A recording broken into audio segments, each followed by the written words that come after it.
a otro montón de colectivos. Entonces, por teoría queer, ¿estamos englobando a todas esas siglas o estamos refiriéndonos a una mercantilización, uso, activismo concreto? Porque yo al movimiento LGTBIQ+, sí lo integraría en el feminismo. Es decir, ya en la década de los 70 el feminismo se tuvo que afrontó, ¿no?, lo que fue el desplante o la reivindicación del lesbianismo, y el lesbianismo se integra, ya sé que son mujeres, ¿no?, pero que hubo un debate en el feminismo también, pero ¿no? Pero no amenazaba nada. No amenazaba nada, pero nacía de una reivindicación, sí, de una queja, pero de una, no amenazaba. ¿no? No digo que sea equiparable, ¿eh? Y la homosexualidad tampoco. Digo por preguntar qué estamos entendiendo por queer, porque en esas siglas, es decir, está la Q, está la L. Entonces, pues bueno. Pero no son, María, ¿no te parece que son también, o sea, han colonizado, o sea, una de las... Que sí, que a mí, a la primera que ponen en cuestión, es decir, que yo me... Es el lenguaje. Que yo he dicho que voy a empezar a que yo me las he tenido que ver también con lo que me imagino. Pero queda por ponerme con la abogada, es decir, que al fin, por ser porosas, ¿Por qué por abrirnos, sí, pero porque yo estoy de acuerdo, es decir, por pero porosas o parece una casa de acogida, parece una casa de acogida. Esto de ser porosas, al final es una casa de acogida. ¿Qué pasa en toros? Y se ha cargado la señora. No, se ha cargado. Yo he dicho que son las mujeres el sujeto político, las mujeres. Hablaría más del tema transgénero, pero bueno, si vuelve a surgir porque creo que es complejo. Vale. Pero siendo las mujeres el sujeto político y englobando todas esas siglas, creo que muchas de las reivindicaciones encajan con reivindicaciones del propio movimiento feminista, sin olvidar al sujeto, que son las mujeres. Por eso digo, cuando hablamos de el movimiento queer, ¿de quiénes estamos hablando? Pues de los que nos definen como personas cis, tengo coherencia con el cuerpo no, como persona menstruante, no menstruante, como persona gestante, no gestante. Si pongo persona gestante, puedo utilizar mi cuerpo y puedo vender el feto que dos padres o una pareja heterosexual me han contratado para tener otros debates. Yo, por ejemplo, estoy en contra de la maternidad subrogada, pero no tengo ningún problema en sentarme, ¿no? Es decir, que hay muchos debates abiertos y diferentes posicionamientos. Es decir, el opinar una cosa sobre una cosa no nos determina a opinar lo mismo en otros debates abiertos en el seno del feminismo. Claro, pero no seríamos tan indulgentes con la trata de personas, por ejemplo. Que cortemos un momentito perdón, para que podamos dar opción a que el público hable. Vemos que o sea, tenemos ganas de debatir, así que vamos a dar palabra al público. Hola a todos, todas y todes. Mi nombre es Ed Rojas, vengo de Colombia y me identifico como una persona trans no binaria. Y realmente para mí es muy doloroso habitar este espacio en este momento porque veo con gran preocupación los lugares desde donde se está entendiendo el feminismo y también me pregunto si es mi lugar. Pero también les escucho decir como no sé mucho del tema, pero afirmo tal cosa y es algo que realmente me genera mucha tensión porque siento que un poco llamaría a la maestra argentina Valeria Flores, que también nos habla de la ignorancia como un lugar desde donde se construye conocimiento y se construyen verdades únicas, universales y que resultan también ser muy peligrosas para ciertos cuerpos. Y mi pregunta también para ustedes sería, ¿acaso solamente las mujeres sufren violencia de género? ¿Cuántas maricas han matado? ¿Cuántas personas trans han asesinado? ¿Cuántas mujeres lesbianas que no se identifican tampoco, que también se identifican como cuerpos no binarios, han sido violentados? ¿Cuántos hombres trans, cuántas personas trans han sido violentadas también en razón de su identidad? Y me pregunto por eso, ¿no? Porque yo llamaría también a dejar de poner nuestros cuerpos como un lugar de debate de si somos, no somos, de si necesitamos hormonas, que si yo necesitaría mutilar mis tetas entonces. Claro. Sí, todos los días me vendo, pero necesito mutilar mis tetas para ser una persona trans, ¿no? Necesito hablar más grueso para que mi identidad sea más válida.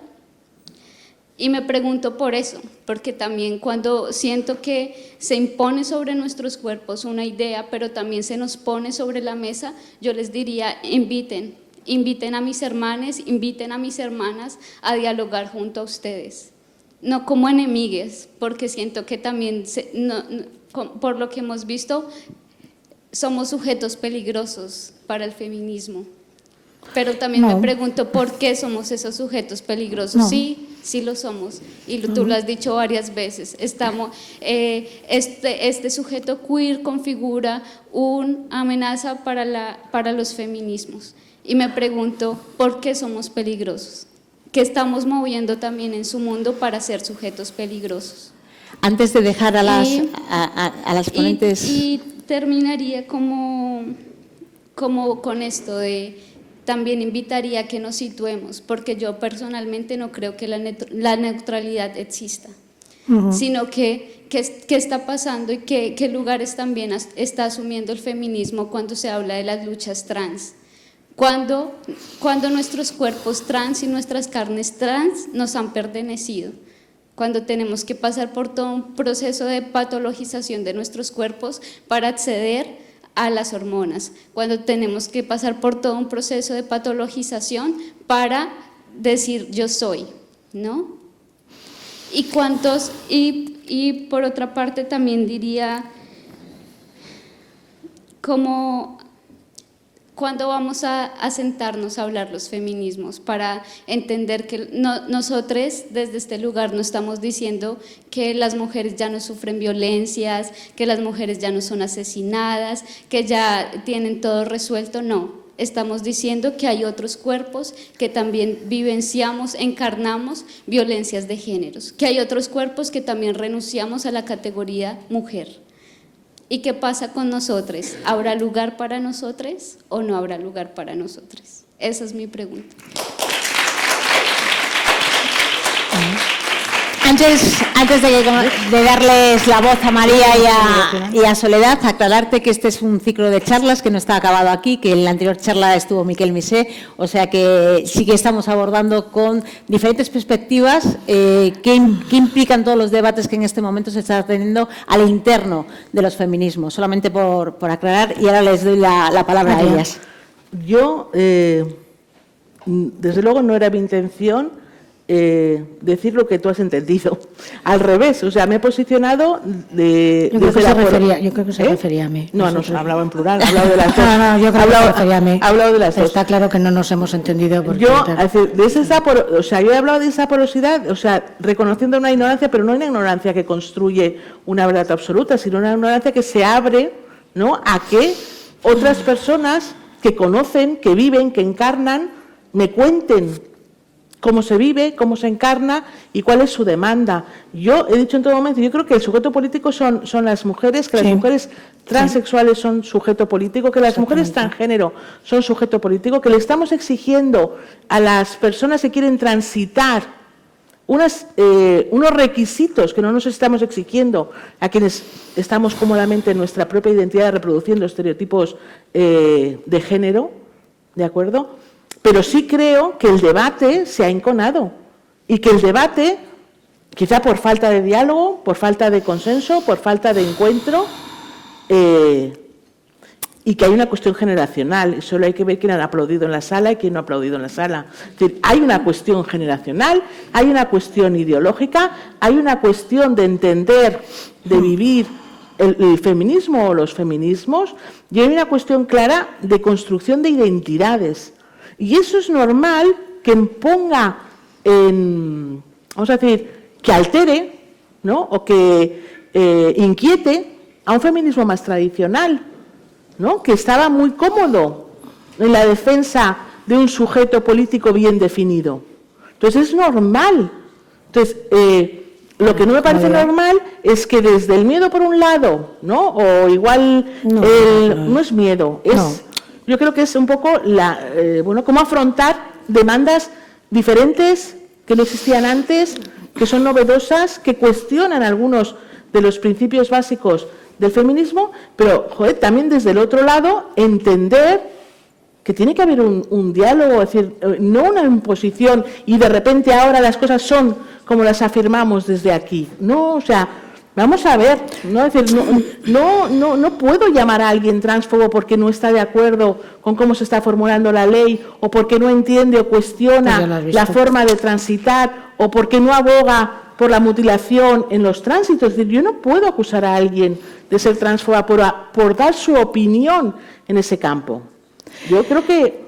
Vamos, me agradezco mucho que hayas hablado, porque eso es fantástico en esta sala, pero desde luego yo me refería al lobby queer, no me estaba refiriendo a nadie en concreto.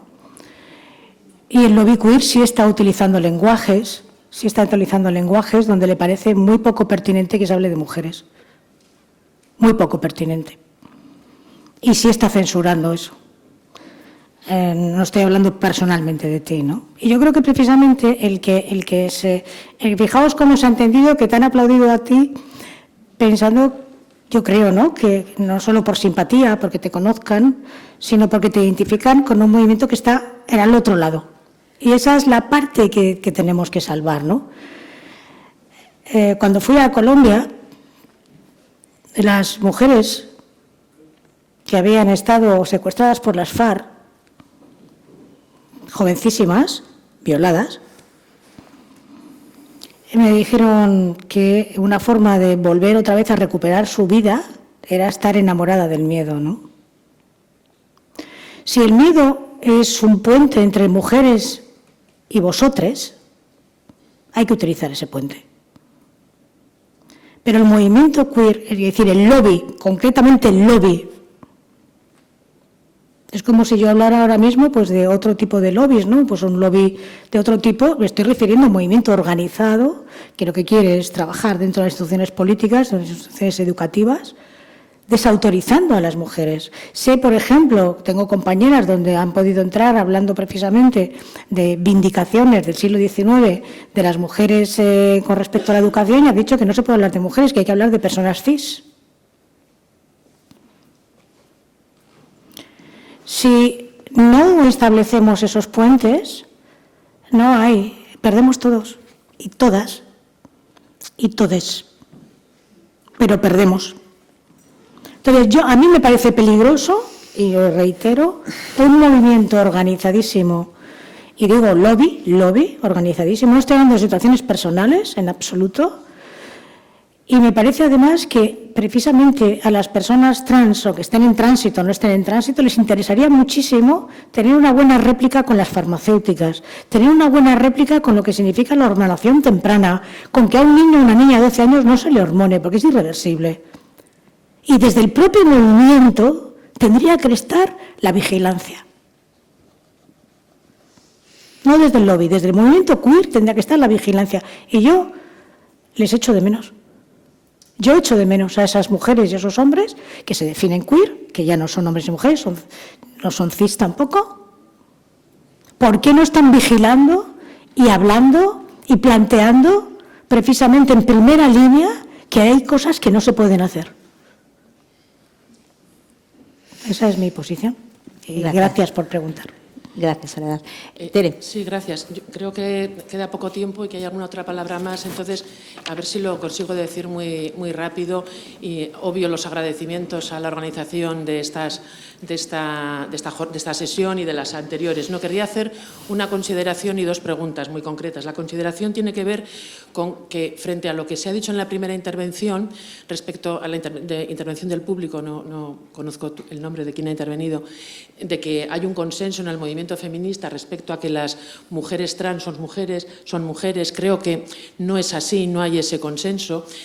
Por desgracia, algunas hablan incluso en términos de borrado de las mujeres, de unas maneras que son para mí por lo menos muy cuestionables, y creo que efectivamente se ha producido, y por eso precisamente la importancia de espacios como este, se ha producido un atrincheramiento, una polarización, una guerra de trincheras en la que cada una aplaudimos a nuestra bancada no aquí, pero en muchas ocasiones, cual hooligans, ¿no? Una cosa que es bastante lamentable. Además de eso, creo que sigue habiendo una grandísima confusión, porque cuando por parte de algunas corrientes feministas se habla de la necesidad de abolir el género, yo me pregunto, ¿qué tiene que ver eso, por ejemplo, con lo que dice una autora a la que yo leo bastante y con la que discrepo muchísimo, que es Judith Butler, que plantea, y ese es el título de uno de sus libros, que lo que hay que hacer con el género es deshacerlo.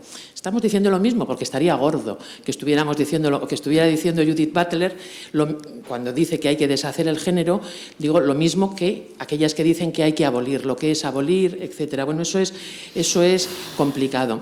En todo caso, que el debate está demasiado polarizado y que están muy bien iniciativas como esta que permiten que vayamos conociendo cuáles son las otras posiciones. Sobre todo está bien para aquellas que no nos posicionamos ni con unas ni con otras, sino todo lo contrario. Las preguntas. Una, Soledad, en un momento has aludido a que el debate debería tener, según tu opinión, una serie de condiciones. Has dicho 3, pero luego, si no he anotado mal, solamente has mencionado 2. Has dicho no al lenguaje belicista, sí, y no a la sátira. No sé cuál era la tercera, pero bueno, en todo caso, mi pregunta es, ¿a ti te parece que entra dentro de lo que es aceptable en el debate? Es decir, que no se puede calificar ni como lenguaje belicista ni como sátira el hablar de las mujeres trans en términos de... Sé que con esta pregunta... performativamente hago lo contrario de lo que afirmo, es decir, creo que no hay que echarle leña al fuego y a lo mejor se la voy a echar, pero es que no me he podido resistir. Digo, considerar a las mujeres trans como tíos, y digo tíos porque son tíos con falda, entra dentro de lo que es permitible o permisible en el debate. Esa es una pregunta. Y la otra, para las dos, tiene que ver con el diseño institucional al que habéis aludido y que me parece que es muy, muy importante, sobre todo a la hora de hablar de políticas públicas, ¿no? Que es de lo que estabais hablando básicamente. Entonces, mi pregunta es, lo que suele llamarse, y podríamos matizar también, diversidad sexual y de género, ¿debería estar, en vuestra opinión, en el diseño institucional que hagamos de un ministerio, de unas concejalías, de un ayuntamiento, de unas consejerías de un gobierno autonómico? Debería estar, digo, la diversidad sexual y de género, la así llamada, ¿no? Que también digo que podríamos discutir esa denominación y no quiero ir a eso ahora.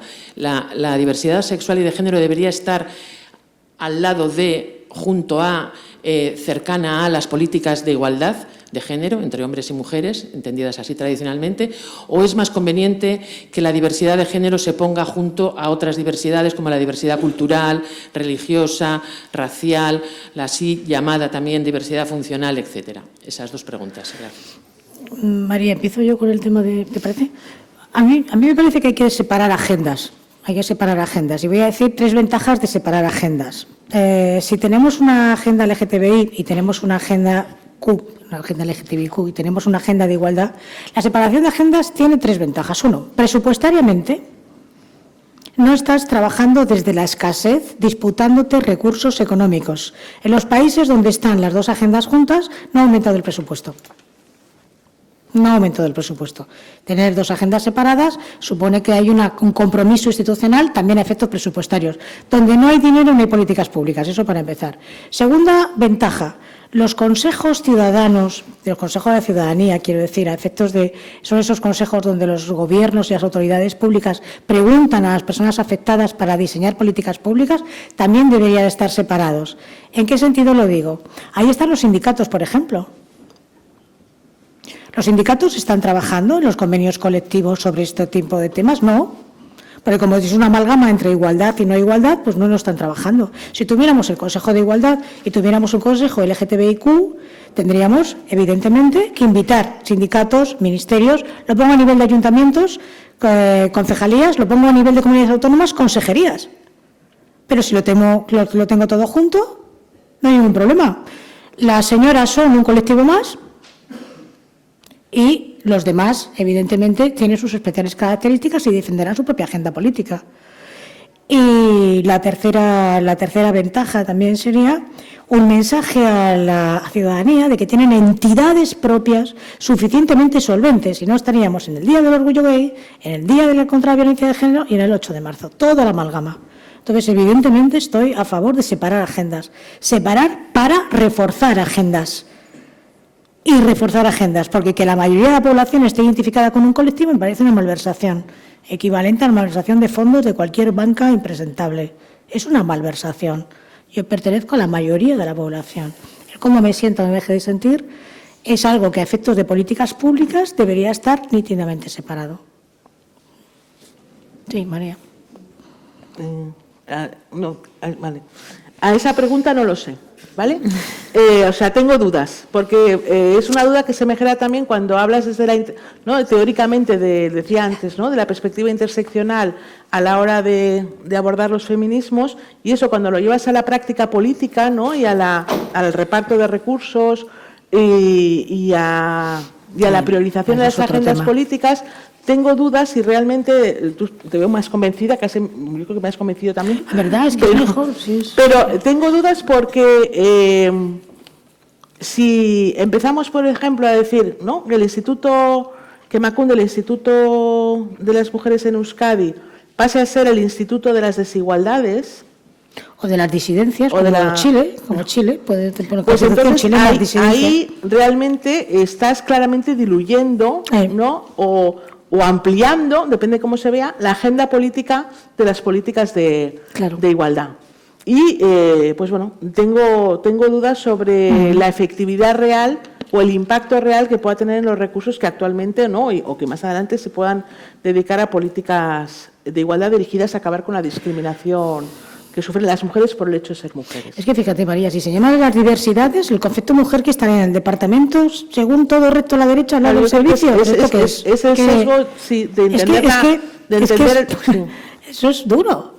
Y con respecto a la pregunta que hacías, claramente no. Es intolerable que alguien diga que una persona transexual es un hombre con faldas o no sé cómo se dijo. No, es intolerable. De acuerdo. O sea, creo que eso no está... ese no debe ser el objeto del debate ni el contenido del debate. El debate tiene que ser más profundo y más respetuoso.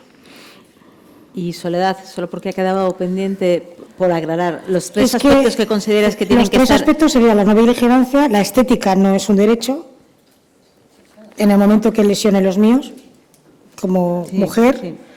Pero bueno. Y la tercera parte, desde luego, sería el salirse de los clanes, con todo lo que supone el peso de la deslealtad de clanes. Hay otra pregunta que has hecho. Creo que cuando Butler habla de acabar con el género, no está diciendo lo mismo que cuando el feminismo más tradicional... Pero Butler acaba de cambiar ahora, ¿no? Butler acaba de cambiar, porque sí. Butler está en su mundo, vive allí arriba... ¿Se contempla todo? No, la desgeneralización en Butler yo creo que tiene más que ver con la afirmación de identidades plurales que terminan en individualidades. Y desgeneralizar desde el feminismo es acabar con un constructo social que construye desigualdad. Fíjate, María, yo pienso que a todo el mundo le vendría bien, eso que se está hablando de institucionalizar o no, no sé si te parece, pero nosotras hemos estado en instituciones. O sea, lo que es brearte con otros compañeros y compañeras que se creen que esto de la igualdad es algo que tiene que ver con los problemas de las mujeres, no las aportaciones, los problemas. Yo creo que a todo el mundo le vendría bien pasar por el tamiz del principio de realidad, que es explícale a la Seguridad Social por qué el permiso de paternidad tiene que ser obligatorio. Y que te diga como, no, pero depende de cada uno, ¿no? Porque emocionalmente yo es que no me sentía cómodo, pero yo sí, yo me sentía cómoda. Yo prefería estar con mis padres. Es decir, cuando la emoción entra a ser barra libre, si las instituciones tienen sus propias reglas, en ese sentido, yo creo que, pero todo el mundo, o sea, quiero decir, también a las teóricas académicas, ¿no? Que viven en un mundo de reflexión, de pulir también las categorías de análisis para dar respuesta. Es decir, 2 meses en una institución donde tengas que sacar adelante un punto de tu agenda. ¿Te parece, María? Sí, me parece. ¿Verdad? Bueno, vamos a dar 4 meses. No sé cuántas preguntas tenemos, María. Yo voy a ser muy breve. Años de realidad. Porque sé que ya estamos fuera de tiempo, ¿verdad? Y me gustaría, en este contexto, romper una lanza por el término queer, por el concepto queer, por lo queer, y irme un poco a la raíz y hablar de lo raro. y decir que las primeras raras y las primeras queers hemos sido las feministas. En ese sentido, el objetivo de nuestra lucha ha sido la desestabilización del sistema sexual y del sistema de género. Y eso siempre, en cada ola del feminismo, ha creado un desorden que nos ha liberado, que ha sido subversivo. Y es en lo que seguimos estando. Creo que participando del consenso de que el sujeto político del feminismo son mujeres, esto no nos cierra a una lucha antipatriarcal de enorme envergadura, claro. con otros colectivos y con otros grupos. Si no se apuntan. Sí, pues entre los que... O sea, es que has hablado de un lobby queer y realmente creo que es que existe. Quizás exista, yo lo desconozco, quizás exista, no me muevo en unas instancias donde vea en la práctica factiblemente a ese lobby queer, pero sí sé lo que significa ser queer, lo que significa ser raro y ser rara, y lo positivo y cómo es el fundamento de la lucha feminista y de la lucha antipatriarcal. Entonces, una lanza por... Pero un movimiento social que ha sido absolutamente transgresor no es raro.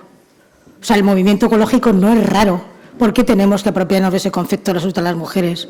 El movimiento ecológico no es raro. El movimiento contra la crisis climática no es rara. El movimiento a favor de los derechos de ciudadanía no es rara. El movimiento a favor de que se acabe la ley de extranjería no es raro. Es un movimiento social, como todo movimiento social, vuelve controvertida la realidad y busca adeptos para modificar las leyes. O sea, cuando te revuelves contra el sistema sexogénero, sí. Hay una violencia hacia ti. Las primeras mujeres que Claro. llevan pantalones sufren agresiones. sí, pero claro. Ya en el siglo XIX.